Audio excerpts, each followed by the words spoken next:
Welcome to the Learning Pines YouTube. We hope this video helps. In this video, I will explain how to prepare ginseng root tea. First, choose your ginseng.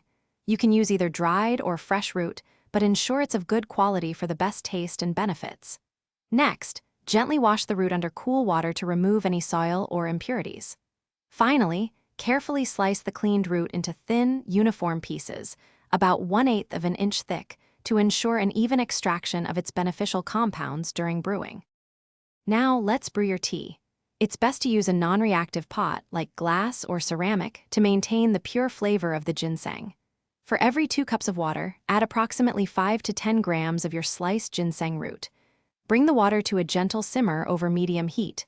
Once simmering, reduce the heat to low, cover the pot, and let it steep. This slow process helps extract the full essence of the root. The steeping time is crucial for flavor. Allow your ginseng tea to steep for a minimum of 30 minutes. For a more potent brew, you can extend this time up to 2 hours. Once steeped to your liking, carefully strain the tea to separate the liquid from the ginseng pieces. You can then serve your tea warm. If you prefer a touch of sweetness, a small amount of honey or another natural sweetener can be a delightful addition. Don't discard your ginseng pieces after the first brew. You can typically rebrew them 2 or even 3 more times, simply adding fresh water and repeating the steeping process. For any unused fresh ginseng, store it in an airtight container in the refrigerator, where it will stay good for up to 2 weeks.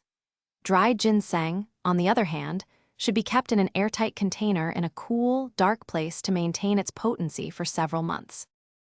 Thanks for watching. Consider subscribing if we helped you.